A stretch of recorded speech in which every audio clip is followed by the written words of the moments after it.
absolutely. Yeah. An unresolved trauma. But, even when you recognize you have emotional wounding or problems bonding with other humans, whether it be an intimate partner or family members or people in society, the first thing I don't think most people think, well, I've got to investigate or get inherited family trauma sessions going immediately, right? It's kind of a cutting edge sort of beautiful um, modality to think about looking into your family tree, or at least looking into early attachment parenting. Yeah. Yeah. And, I think you're right. A lot of us don't walk around going, I wonder if the reason that I'm having so much trouble with my boss at work is because I have this inherited family trauma. I think what ends up often happening for women, especially if they become mothers, is that that's sort of a catalyst to step into this new role in our lives where our whole life is shaken up. And all of a sudden, we're put in this position that our mothers were put in, caring for this helpless, defenseless small child. And that can often trigger in us these unresolved sort of wounds that we're carrying that, like you mentioned, are oftentimes subconscious, that we are not aware of. And children can really often be a catalyst for us to realize, wait a minute, either I deeply know that I do not want to parent in the way that I was raised, or we start doing it and then go, wait a minute. What, I don't recognize myself. I'm looking in the mirror. I don't know who this woman is staring back at me. Or I sound just like my mother, right? Or why are my kids triggering me in these ways? And these can all sort of be clues that there are these subconscious patterns that you are recreating and reliving and replicating for your children. And for a lot of us radical mothers who sort of have that awareness that this is going on, it's really this stop sign for us to start asking some deeper questions and starting to get curious about some of these family patterns so that we can do something about it, because the way that we're behaving is not a way that we want to be showing up as in the world. And it really gives us an opportunity to sort of check ourselves and go, is this what I want to be doing? Is this how I want to be treating my children?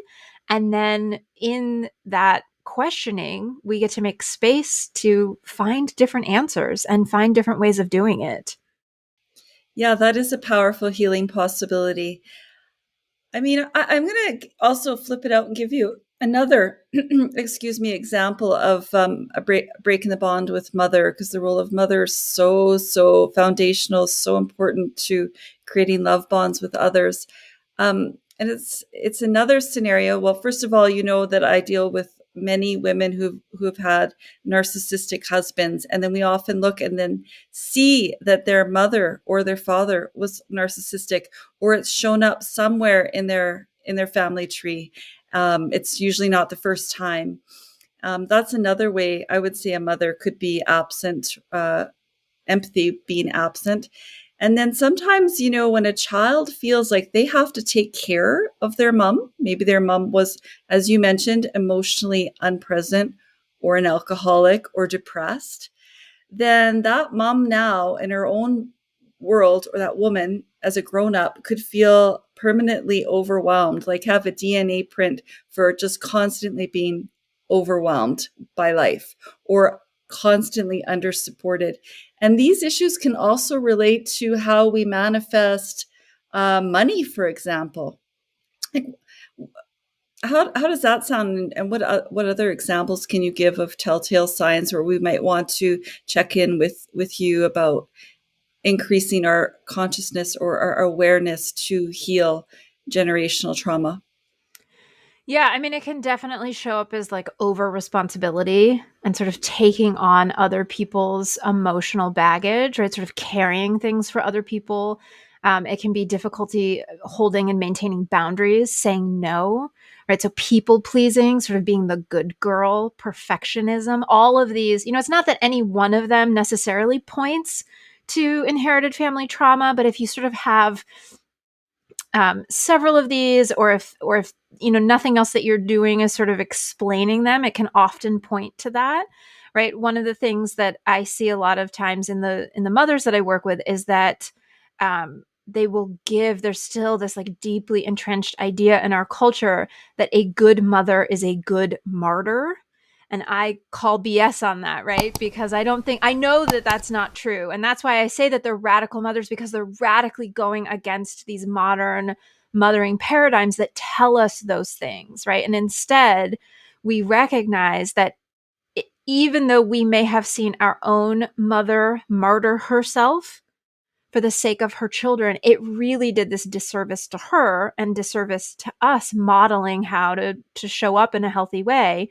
And so that can be another sort of red flag. Like if you are just wearing yourself to the bone at the end of every night and just feeling like you're never good enough, you're never worthy of a break, you're never worthy of rest, you're never worthy of having your own needs or wants met.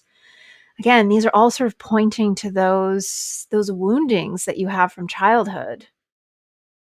Yeah, I got goosebumps when you said that, Christa. Like, it's such, it's so important, the self-care and the self-compassion practice that we can open up for ourselves, because, being a mother is radical. And that's why I love your term. It calls for radical love. But it can be really tiring. And, I often feel that if you ever love someone from a place of like, I have to do this, you build resentment inside your own self. Yeah. And the thing is that we spend so much time loving our children unconditionally that we completely forget to love ourselves. Oh.